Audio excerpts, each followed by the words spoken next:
Okay na ba? Hello, good evening, Hi! everyone. Hi, Good evening! I'm here now with Miss Universe Philippines 2020 candidate Camarines Sur, Kia Moreno. Hello, Hello! Kia. Hello Good everyone! Good evening! evening. How are you all doing? I hope you're doing well. Sa mga bahay nyo, have you had dinner? I had dinner while listening to meeting. I had a 5 to 8 meeting. Multitasking. Multitasking kasi sabi ko gutom na ako. Hindi naman nila ako makikita Mm-mm. so kakain na ako pero baka may nanonood dito na kasama ko kanina. Sorry po.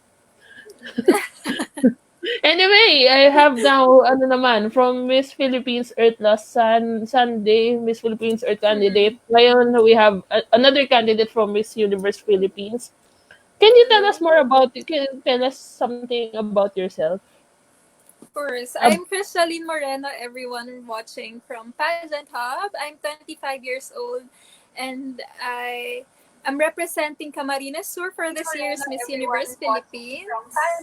I graduated magna cum laude from the University of Santo Tomas. I took up travel management and currently I am working as a cabin crew for Cebu Pacific Air for 4 years now. So, let's talk about your personal life. How is your day? What is your daily routine so far? Ngayon, The, syempre, bahay lang lahat. mm, yeah. Daily routine for me this quarantine. Usually nagigising ako mga 9 or 10 a.m. Oh my gosh, kasi hindi talaga ako morning person. So I begin my day quite late na.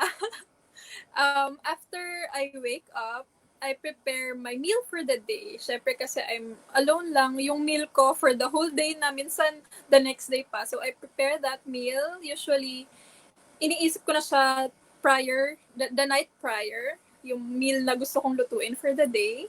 Then after, magpe-prepare na ako, maliligo, and minsan kung kunyari wala na akong groceries, I go out to buy supplies. And then, nagsisearch ako sa internet ng mga articles na pwede kong basahin or mga videos na pwede kong panoorin to inform myself with the current issues, current news that are happening right now in the Philippines and all over the world. And then I work out usually mga afternoon, mga 3, 4, 5 p.m. Then yun, dinner, rest lang minsan, pahinga lang din. But for ngayong mga past days, what keeps me busy, I've been doing some content or videos for Miss Universe Philippines. So you should watch out for that, guys. May mga ilalabas kami mga videos, contents for Miss Universe Philippines. Ayun, so nabanggit mo na rin. So congratulations pala for placing second in the Passion That Never Fade Oh, challenge. I oh, mean, thank you talaga. Can I have this opportunity to thank everyone who voted for me, really. Grabe, di ko talaga, sobrang ngayon overwhelmed pa din ako and sobrang saya talaga. From the bottom of my heart, thank you sa lahat ng nag-vote for me. And of course, hindi lang naman dun sa mga sinabihan ko na bumoto for me or yung mga talagang nagsusuporta sa akin. Pero those people who genuinely voted for you because they believe in your cause, they believe in your passion. So thank you so much. ayun, kasi 'di ba, it's just a one day voting Yeah. and then all Mm-mm. of the girls, all 51 of you have different advocacies that are really worth looking at. Mm-mm. So hindi naman siya basta-bastang advocacies lang for everyone na yung iba really extraordinary. So to place on the Yeah. top 3, so many people believing in I you, 'di ba? yeah, I did not quite expect that, honestly. Kasi for me, parang inisip ko, I don't have the advantage of having many followers, My followers in Instagram and Facebook are like below 2,000 people, whereas other candidates, a lot of the candidates have like 10,000 plus or more, di ba? So parang hindi ko talaga siya in-expect na I would be included in the top. Pero that's where I realized na it's really important to ask for help if you need it. I personally messaged because, I need to work double time if I wanted to place in the top 3 dun sa Downey poll. I really had to work double or triple time and I personally messaged people na please support me ganyan, please vote for me. And kasi pag hindi ka humingi ng tulong, hindi rin nila kasi malalaman na may ganun palang cause. So yun, na-realize ko na the power of unity talaga and helping each other out. Ay, oo, syempre, not everyone naman is a fan of pageants. I mean, Yeah. kahit kaibigan mo sila, they will not know what's happening on Miss Universe Philippines unless you tell them na may Yeah. nangyayari na palang ganun. Yes. So, yes, that's the first challenge, I guess, of all the challenges that you will be doing Mm-mm. prior to Mga for the sponsors. finals night. So, let's talk about naman your advocacy. I've read, I think this one is blog ni Tito Norman. Mm-mm. I've read that your advocacy was about um you had this project wherein you have had donations for it's Rice for Rice PH, if I'm not mistaken. Yeah. Actually, Can you hindi siya yung sa advocacy ko na side. Medyo related siya. Pero that was my fundraising campaign. I collaborated with my team to have that.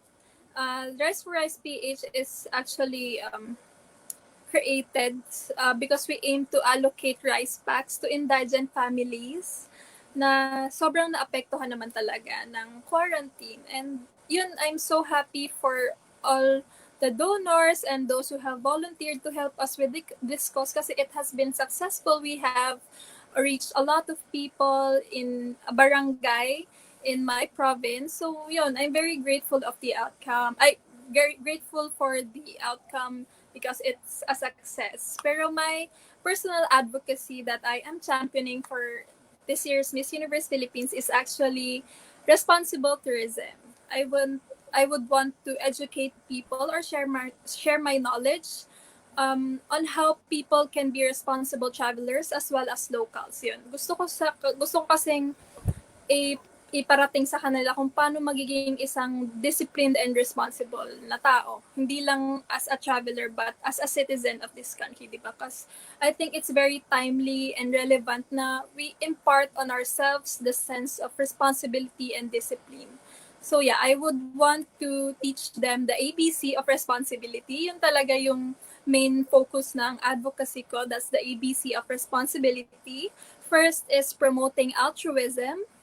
Altruism means being selfless, having this selfless concern for the well-being of others. And when we travel, we should be mindful of our actions because this will have a very very big impact or effect on that community. For example, bibigay ko na lang na parang very relevant now.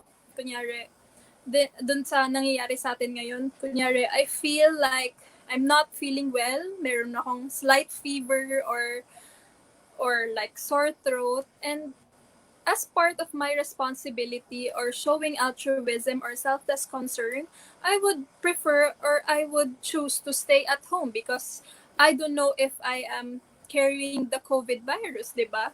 So parang dapat lagi nating iniisip na yung mga magiging effect ng actions natin sa ibang tao, hindi lang puro sarili natin yung iniisip natin. So yeah, that's the first one, which is promoting altruism. Then next one is promoting beauty, and this is through the practice of play go or clean as you go. Kasi I have noticed that whenever I travel, foreign tourists or foreigners would actually practice this protocol, the clay go. And kahit minsan, mga Filipinos, pinapractice din yan pag nasa ibang bansa sila. Pero naisip ko, bakit parang pag nandito sila sa sarili nating bansa, hindi natin pinapractice yan, di ba? Parang laging naiisip na lang na parang okay lang yan, hayaan nyo na yan kasi may maglilinis niyan. Which is not good, no? It's not a good mindset. We should not be dependent on the people who will be cleaning up after our mess. We should know how to take our own responsibility for that. Kasi it's not just helpful for the people who will be cleaning up after our mess, hindi lang mapapadali yung mga trabaho nila, but it's actually very easy for others to use that space after yours, diba? So parang efficient din siya for time and for space. Then, when you actually do practice clay go or clean as you go, you are actually preserving the beauty of the place. Kasi wala tayong makitang kalat, wala tayong mapapansin na mga magulo. So yun, I think it is a very good practice for us to be responsible through the practice of clay go. And then the last one would be C, which is promoting care, and we can actually show that we care by educating ourselves with the information, the regulations, policies, laws of every destination that we visit.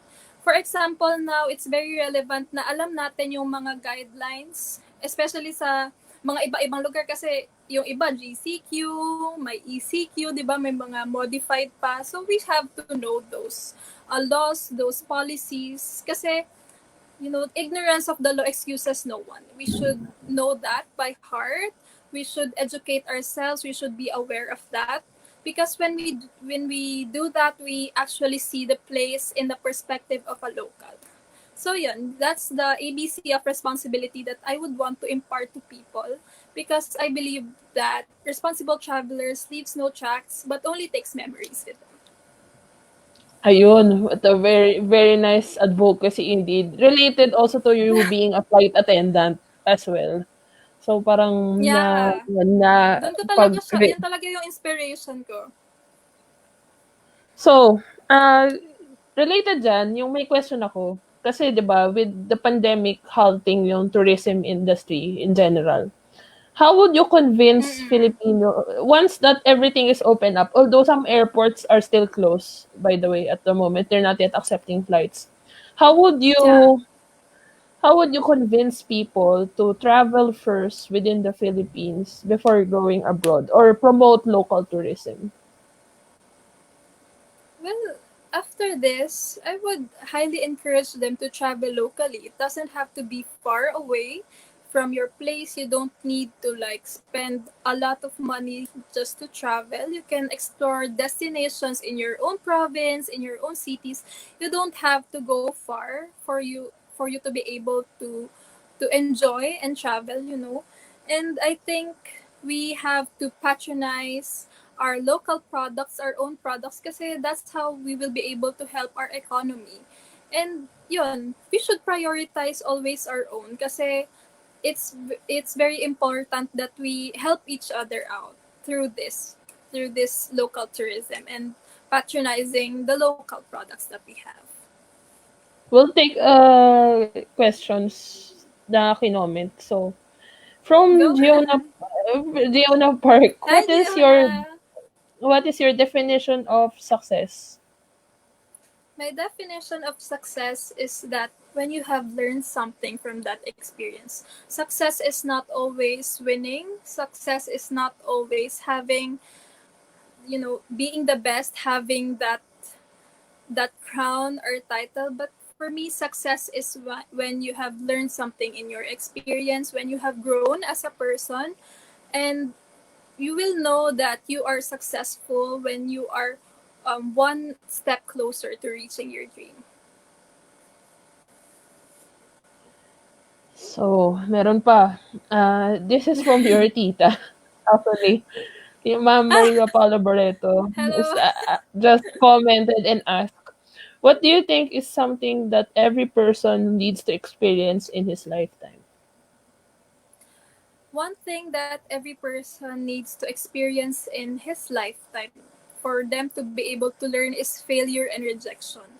Kasi it's not all the time that you will win in life or succeed, but failure is actually one of the biggest teachers that you can have. Kasi you should always think that it's not always winning or success that makes you learn, but when you fail, you will actually be able to learn from your mistakes to make yourself better, to make yourself grow. And yeah, I think that's the thing that we have to experience, failure and rejection. Ayun, we should never be scared of failure and rejection because Yeah. it happens. I mean, kung hindi ka lang siguro natuto, that's really the fallback. Pero yung failure and Yeah. rejection, it's perfectly normal in our lives na hindi naman lahat will be on our favor always. Yeah. Anyway, so next comment is, we are all aware of the negativity this pandemic has caused us. What do you think is the positive thing you have seen so far that we should appreciate today?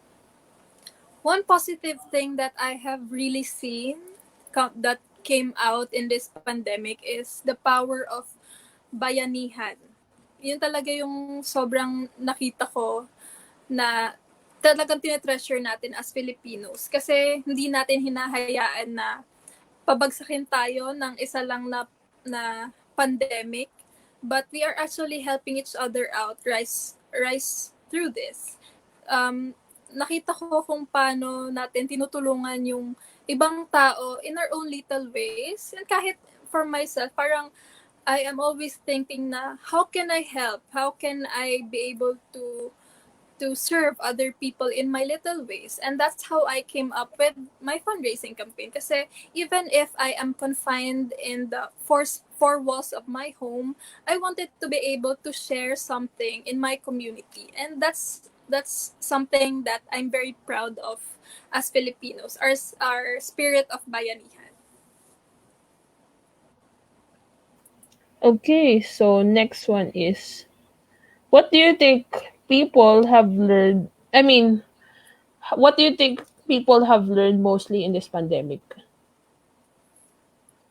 I think they have learned how to value the things na sometimes we take for granted, like the hugs and kisses of our loved ones, our families. Kasi this is the time na we get to be alone. We don't have much physical connection with other people, like our friends. And for me, my family is not here with me. So yeah, I think we have learned how to value those things na sometimes parang yun nga, parang inaano lang natin, binabalewala natin dati. Pero now, we have learned how to appreciate those more. Next question is, what for you should be every beauty queen's mindset?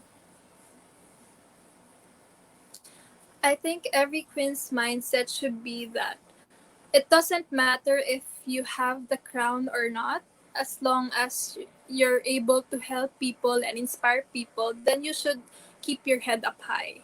You should be proud because the crown or the title doesn't make you a queen, but who you are as a person, your personality, and I think that's what's important. A queen is a queen without whether with a crown or not.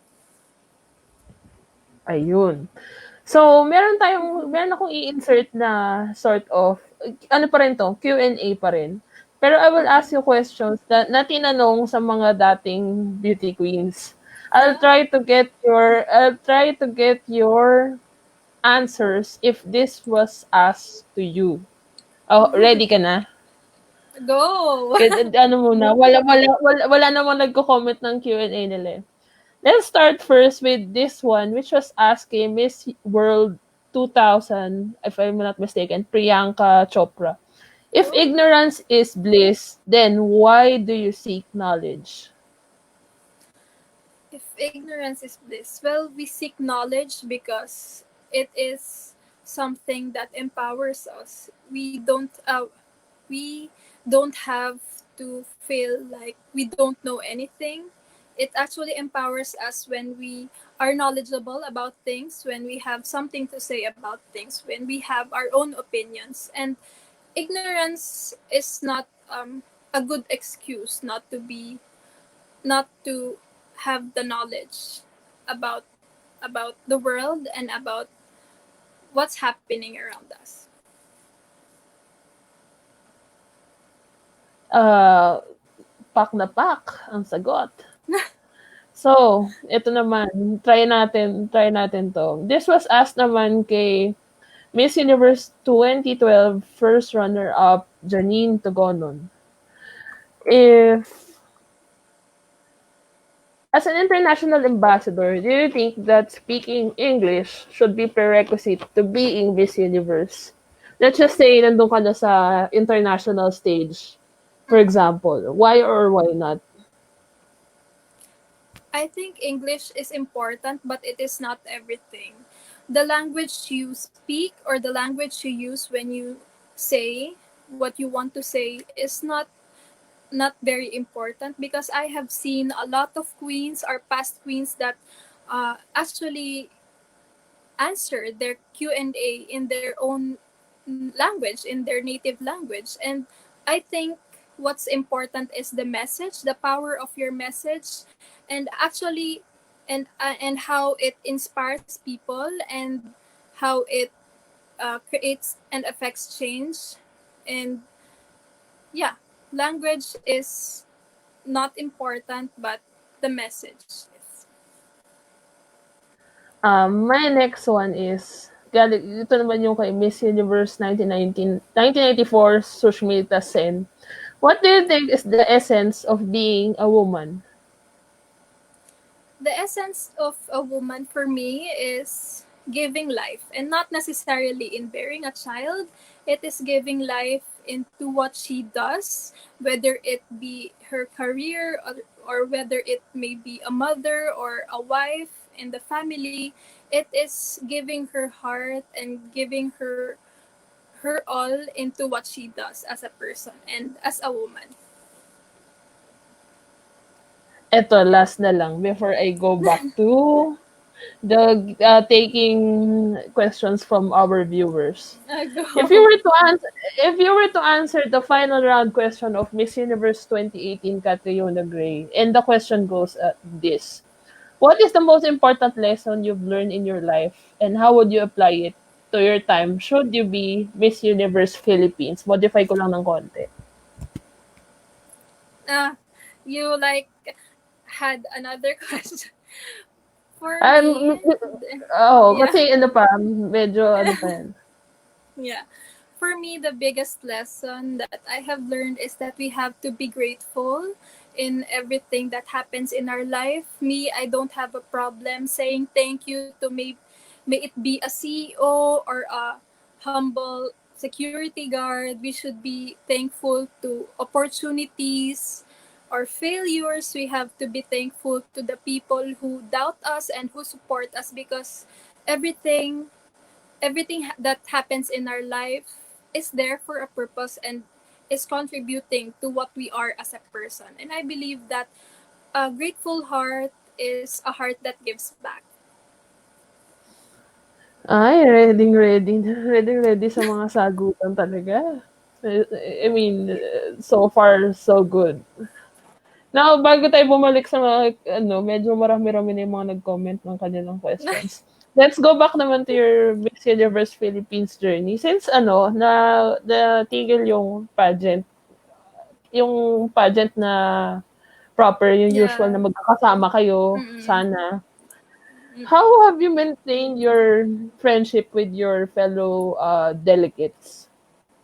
Lagi we are in always in constant communication with the girls. We have a group chat and we communicate there, parang minsan about our activities sa Miss Universe, yung mga ginagawa namin. Pero most of the time naman, parang mag-share lang kami ng mga memes. Tapos yung mga pure fun lang na talks. And yeah, I really miss the girls, and I hope na I get to see them very soon, kahit na hindi naman lahat, kasi bawal pa naman din yung parang big gatherings. And yun, sana lang we still have more time to spend with each other, kasi isa din yun sa mga good thing about joining pageants, is that you get to meet a lot of equally amazing girls as you. Any close friends in particular sa pageant? Yung mga close friends ko would be the girls from Aces and Queens, kasi I'm part of Team Aces, and sila talaga yung kasing lagi kong nakasama kahit sa training, kahit outside Miss Universe. So sila yung mga lagi kong nakausap, sila yung mga close ko na. Okay, bago tayo bumalik sa Q&A ulit. Ang anong mga since naka-lockdown or quarantine tayo pa rin as of the moment, Yeah. how are you making sure that you remain fit going to the competition? Mm-mm. Well, I think we have to be fit not only with our bodies and with our minds. So for the body, I work out constantly. Um, Kumukuha ko ng mga workouts from videos sa YouTube or minsan sa TikTok. Minsan sobrang helpful din talaga ng TikTok when you find the right videos. Doon ako kumukuha kasi I'm concentrating on my core and my hips kasi yun naman talaga yung parang usually yung mga pinaghahandaan na part ng body for the swimsuit, di ba? Then, of course, we have to fuel our minds as well. So, ako, ang ginagawa ko, nanonood ako ng mga documentary, babasa ako ng mga kung ano-anong random articles just to parang expand my knowledge on things so I can formulate my opinions dun sa mga social issues natin. Tapos yun, nanonood ako ng videos like, I watch videos sent by my tita, yung mga how to make a smize, yung how to be fierce in photos, and yung parang mga videos of past queens doing their passarelas, makeup videos. So yun, parang holistic training siya even though I'm just here in my house. Si ano pa ba? Medyo na-overwhelm ako. Ang galing sumagot eh. Grabe. Hindi, ito. I would like you to complete this statement. Why should you be the next... Di ba tayo tapos ah? Why should you be the next Miss Universe Philippines? For me, I see a Miss Universe Philippines as someone who is inspiring with the things that she does, with the words that she speaks, and with her story. And I would want to inspire a lot of our young people to dream as big and work as hard as mine because I take this as a job or a responsibility for me to be able to help and serve a lot of our countrymen, a lot of my fellow Filipinos. And I deserve to be Miss Universe Philippines because in my heart, I am not only a daragang magayon, as we say. It's a beautiful woman Mm. in my Bicol language, but I have the heart of an Oragon, someone who is fighting, someone who is working so hard to be the very best. Ayun, pak. Hopefully, let's go back to yung mga questions natin. Actually, medyo related na to. Yung why do you deserve to win the crown? Medyo, yun na yun eh. Yun na yun Yeah, eh. same. If, if, if we people are all beautiful, why do you think there is a beauty standard? For me, I don't see that there is a standard of beauty. That's not true. That's just a misconception that we have a standard of beauty. Because for me, beauty is subjective. You know, people may always see like someone who has fair skin and like light colored hair or light colored eyes as beautiful, but it's not always that. Actually, beauty is universal. It's true that everyone is beautiful, especially in the eyes of God. We are all beautiful, and we should stop generalizing or having that standard of beauty because beauty does not is not a one size fits all. I think we are all beautiful in our own right. Another question is, are you afraid to speak your opinion? Why or why not? I am not afraid. Of course, we don't have to be afraid of speaking out.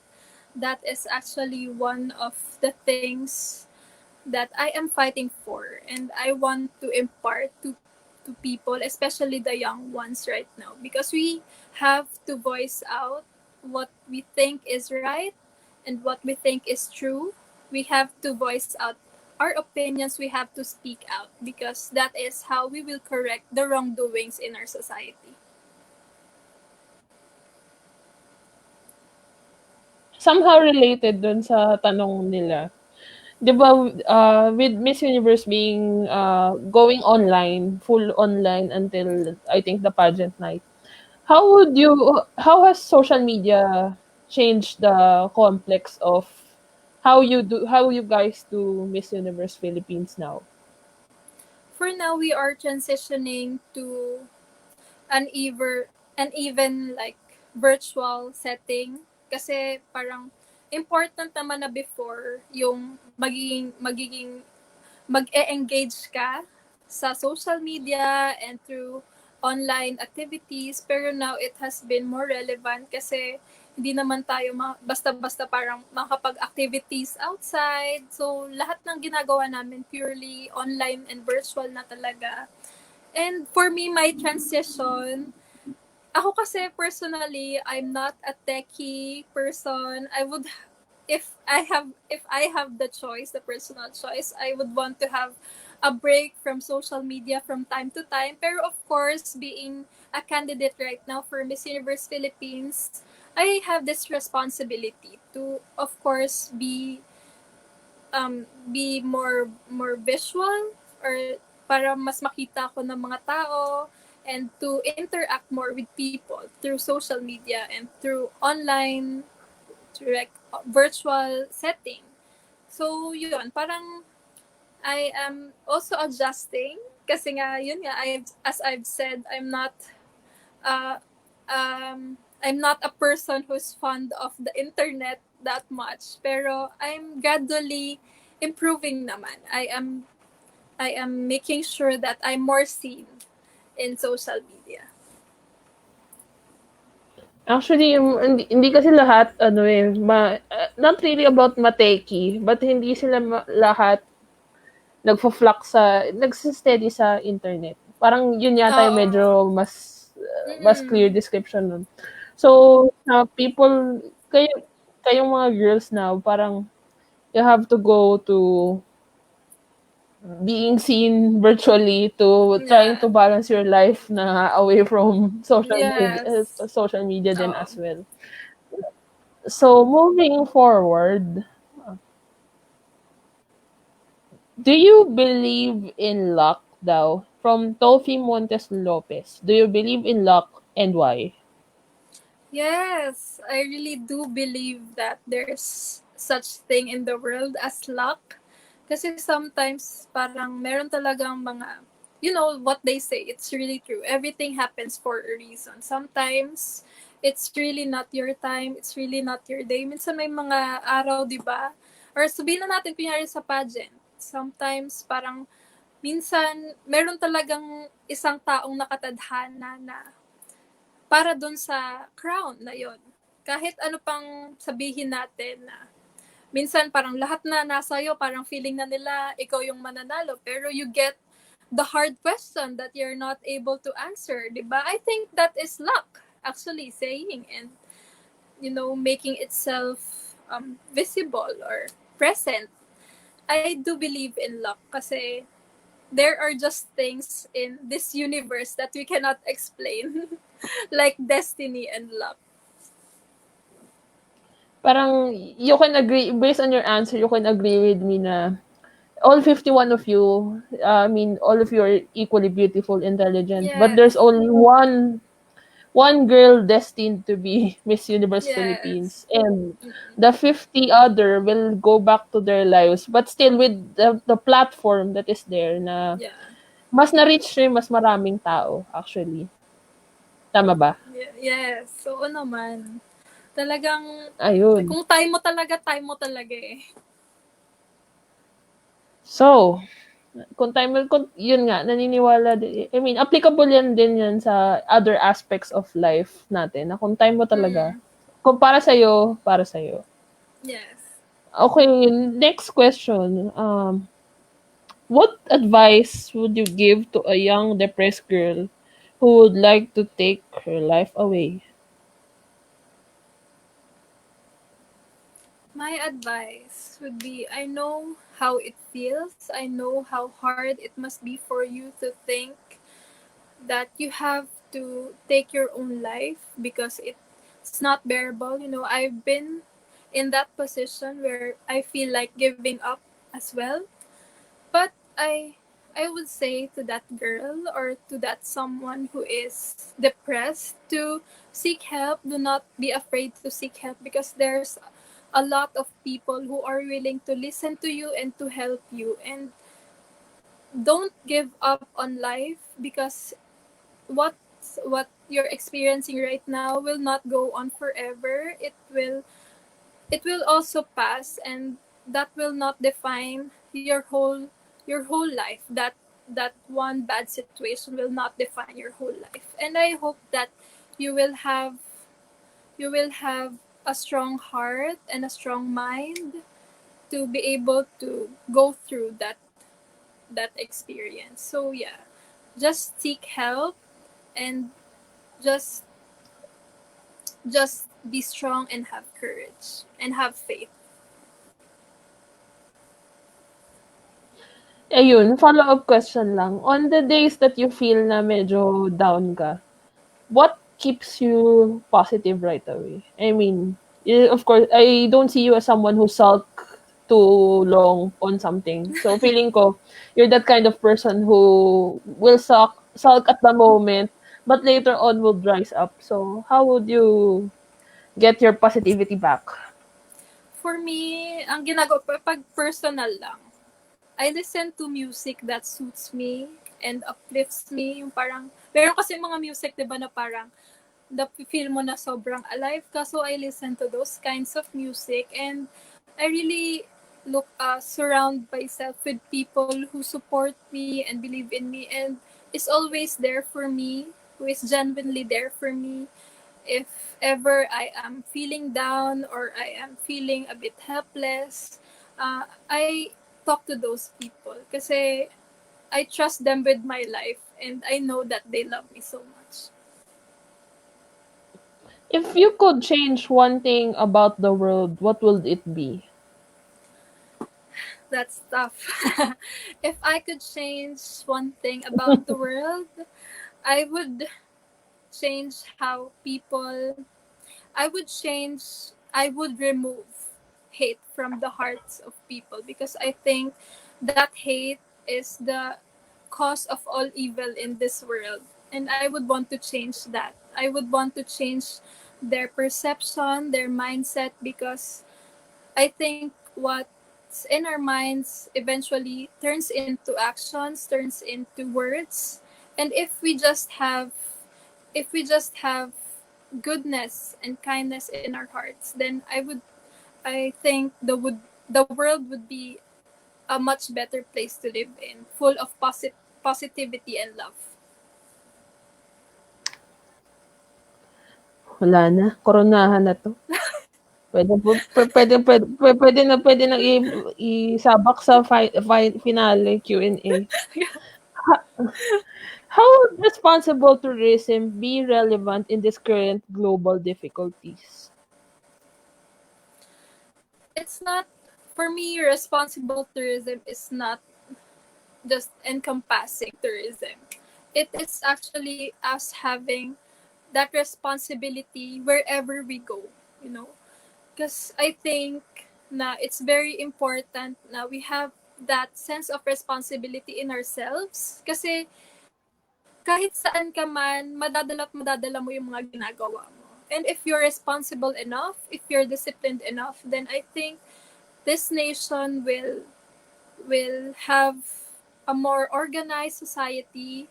This will be a more efficient and effective country or community.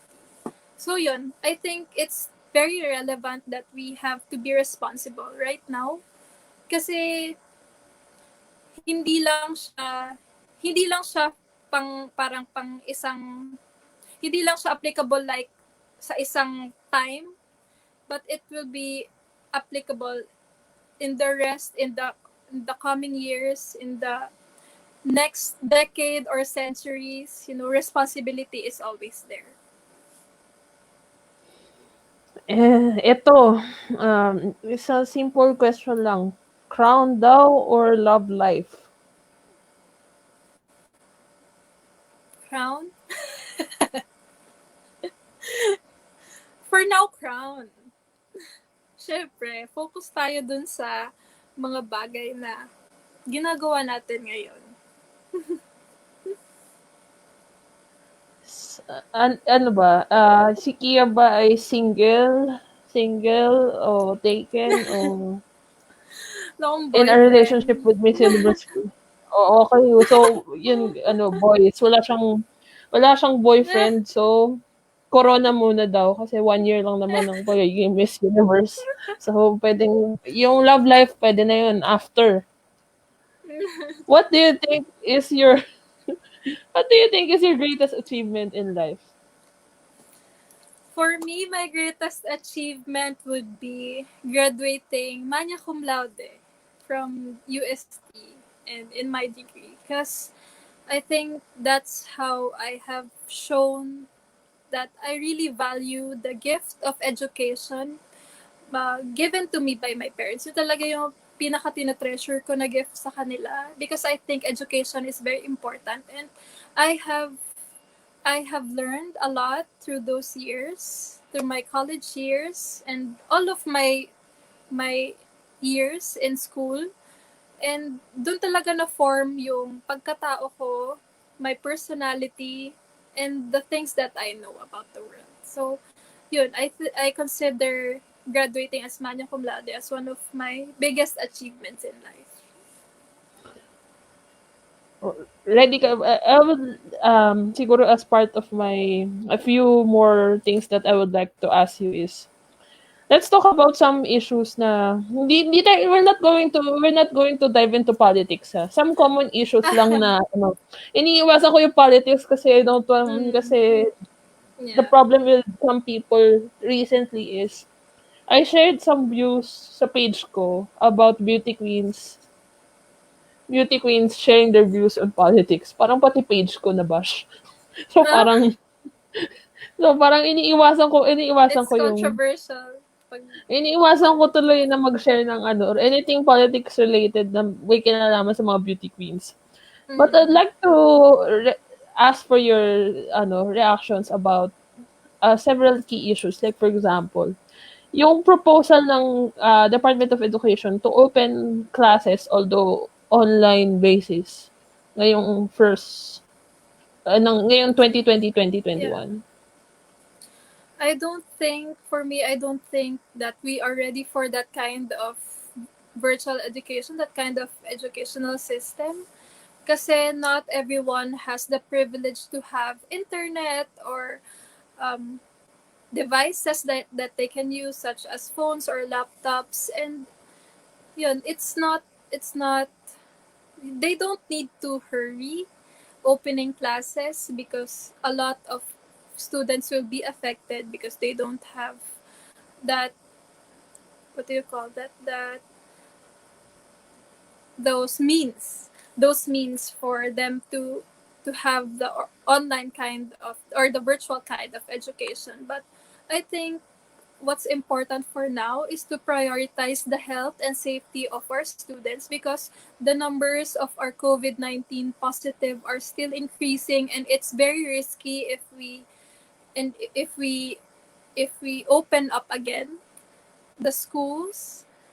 And I think we have to instead prioritize teaching the kids a lot of other things that are not being taught at school, that we cannot learn in school, because education is not just limited to what we can learn in school, but what we actually teach ourselves and what our families, our parents teach us, that that will be very helpful for us in our lives.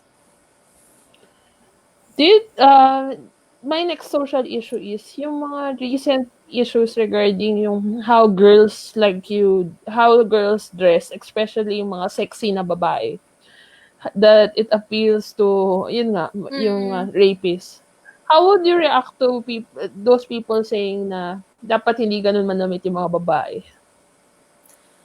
First, I would want to say to those people who think that, like, women who dress provocatively deserve to be treated badly or deserve to be treated as sexual objects, I would tell them that you are so wrong in many levels, in all levels, in fact, because when you it's not right to teach girls on how they should dress. They should instead teach the boys or the people, their children, to not look at women as sexual objects and not to rape or not to sexually harass people. Kasi it's not an excuse, di ba? Parang hindi, wag mong gagawing excuse yung damit ng isang tao or yung isang situation. Kasi sinasabi nila na parang lagi na lang na nabe-blame yung mga victim pag mga ganyan, parang pag sinabing naharas, kunyari ako nagsasabi naharas ako, parang tatanong nila ano ba kasing suot mo, o kaya parang na-rape ka kasi lasing ka noon, parang tatanungin nila ba't ka kasi sumama na ikaw lang yung babae, di ba? Why are we always putting that pressure on women and on the victims? But for me, ang mali doon, yung tao mismo. We should condemn the wrongdoing of that person instead of the victims. Kasi it's 100% their fault for having that bad mindset, you know, that outlook na women are just sexual objects. Ito, isa pang interesting topic na I would like to know. Yung social media kasi has been helpful sa ating lahat in general. Yeah. But how would you react now? Kasi 'di ba, iba-iba tayo ng opinion. Like yung mga magkakaibigan, pagdating sa isang topic, nag-aaway na. How would you react to that situation na yung hindi kayo magkasundo? Pagkaibigan kayo, pero hindi kayo magkasundo over a certain topic. It's natural for people to have varying And opinions. eventually, you fall apart as friends. Yeah, I think it's natural for people to have varying opinions. Hindi naman kayo parang iisang hulma lang na isa lang yung utak nyo na dapat pare-pareho kayong mag-isip, pare-pareho kayo ng mga stand sa mga issues. But I think if we know how to respect each other's opinions and differences, then we will still have that harmonious relationship with our friends. We just have to respect each other. Kasi hindi naman posible yon na pare-pareho tayo ng mga stand sa mga bagay-bagay. And it's actually what makes our life more interesting if we differ from each other. We just have to learn how to respect. If you would be given a chance to be a man biologically, what are the things that you would like to do? I'm taking questions from comments actually. If I were to be a man, kung ano yung gusto kong gawin. Mm-mm. Kunyari, if I were to be a man, for one day lang ba? Or like, magiging lalaki na talaga ako. If I were to be a man, I would want to experience that physical strength. Kasi parang feeling ko, yun talaga yung kakaiba from both sexes, yung physical strength. And I would want to test that. I would want to test that physical strength kasi minsan ka lang maging lalaki. So, ito. What is your greatest insecurity and what did you do to overcome it? My greatest insecurity, well, for physical, I have been struggling dati. I have been struggling with my skin kasi I experienced adult acne. Nung teenager ako, hindi ko siya na-experience like sobrang bihira na magkaka-breakouts ako. Pero when I started working, I was very insecure about my skin kasi biglang may mga nagsilabasa ng mga pimples and parang nagulat ako kasi hindi ako sanay na may ganun ako. And parang sobrang down ako minsan. I really have the difficulty of looking at myself in the mirror just because of what I see, because of my face. Pero I have realized na we just have to consult the right people. We have to help ourselves kasi magiging okay naman yun eh. Balatang yan. Hindi naman yan buong pagkatao mo na hindi maganda. 'Di ba? And yun, for now, I would consider that as my biggest insecurity, my skin. Kasi sometimes I would have that breakout every once in a while. Pero okay lang. We are not perfect. No one is. And we just have to accept our flaws and imperfections and still consider ourselves as beautiful even if we have those flaws and imperfections. I don't know if you would like to answer this, pero who do you, according to Raven de la Prima, who do you consider your fiercest and toughest rival sa Miss Universe Philippines? I don't have like a name or an exact person that I do. I can count as my toughest rival because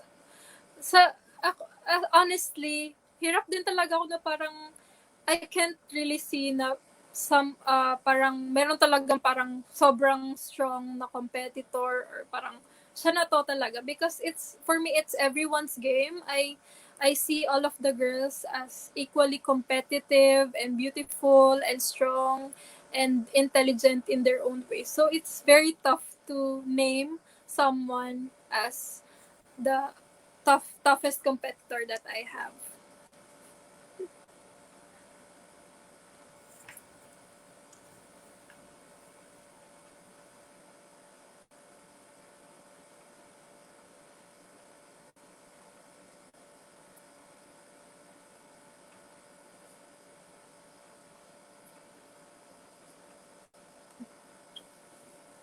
Hello? Michelle? Andyan ka pa ba? Parang naghang or ako lang ba yun? Wait.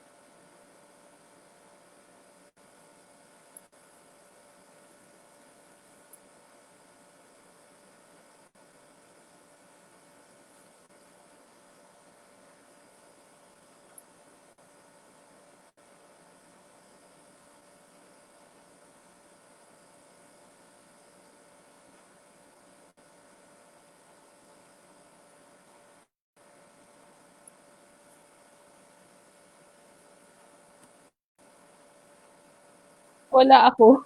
Nawala ako. Internet problem. Oh, it's okay. Can you hear me Ako, na, Kia? yeah. It's okay, it's okay. Actually, kanina, I'm having Can you troubles hear din with me? my, Can you hear me? Ayun, yes. nawala, Oo nawala nga, ako. Internet problem. okay lang. Kala ko ako So, din. Kala ko it's my, eto. internet. Kasi kanina, I'm having difficulty din. I have a problem with my internet. Ayun, nawala. Kasi medyo where are you located right now? Saan ka naka-base? Sa Paranaque ako. Nasa, nasa province ka rin? Wala, Nasa nasa Paranaque. Paranaque ako. Dito sa Quezon City, medyo parang uulan ulit ang dating. Okay. So, Oo medyo nga eh. nag-lag ako. It's okay. Uh, what have you learned from your previous pageant experiences? I have learned a lot, but the biggest takeaway for me is that even though I did not win any crown or any title in my previous pageants, I have learned how to be strong and how to have this strong mind and heart to still push further, to still dream big, and to still fight for my dreams. Because I believe that eventually I will get it, and it will be a very sweet victory for me, having experienced all of those failures. We're down to ano siguro a few more questions kasi we're 7 to 10 minutes away from our time na. Yeah. So how would you deal with a racist person? How to deal with a racist person. Not like racist lang, but how to deal with a rude person. I would tell him or her frankly that he's wrong.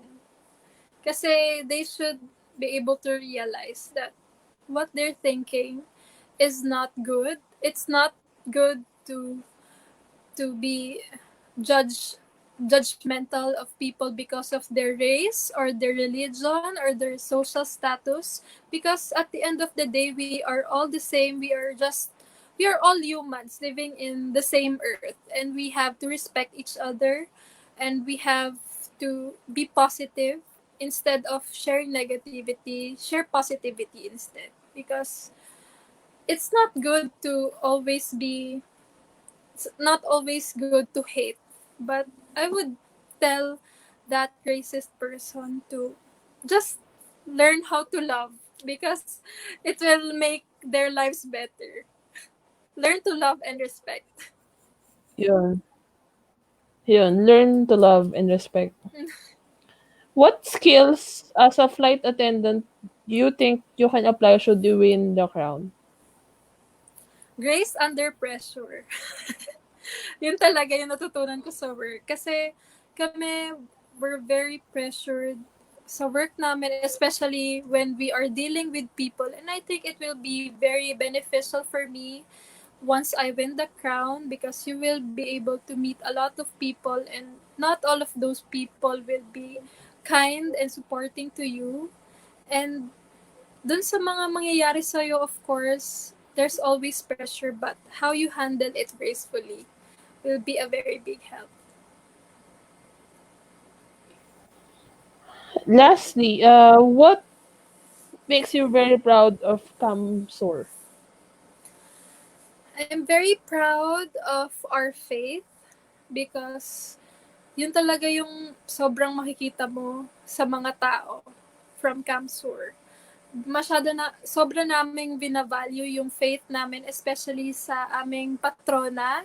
We call her Ina. It's Our Lady of Peña Francia, and doon mo to talaga makikita na sobrang steadfast ng faith ng Bicolanos. And we are also very resilient, kasi lagi kaming nakaka-experience ng mga bagyo. Lagi kami niya nadadaanan pag may bagyo. Minsan, sure na nadadaan yan sa Bicol. But we as Bicolanos, and we people from Kamsur are very resilient, and we have this strong faith to God and to our Ina. Ayun. So, before I say thank you for joining us tonight, any words that you can share to your fans and our viewers right now? Yun, I would want to thank you again to my supporters, my family, my friends who are really very loving and very supportive of me. Thank you so much talaga. Congratulations to us dun sa Downey for being the second place. I offered that success to all of you, kasi without your help talaga, it would not have been possible. And I am very, very happy for that success, and thank you. And I hope that you are all doing well, and I hope that you continue to be safe and healthy in these times. Pahabol lang yung nag-interview sa'yo nung Friday. I think this was nung Saturday yata or Friday. Si Julius saying Ay, that I hope to see hello! that humbling confidence during finals night. Good luck daw, Kia. Sabi, Thank ayun. you, Si Julius is Julius. watching also. Oo. Oo. Nung Friday, kami Ayun. naman yun. Oo. Thank you so much, Kia, for joining me Thank tonight. you. Thank you, thank Thank you, you. Michelle, for having me. And Thank you, we Pageant wish Mom. you all the best. Thank you, Kia, for joining us. Wishing you success sa Miss Universe Thank you for Philippines. Hope you having make it me. that far sa competition. You're Thank, welcome. thank, Salamat. Good thank night. you. Good night.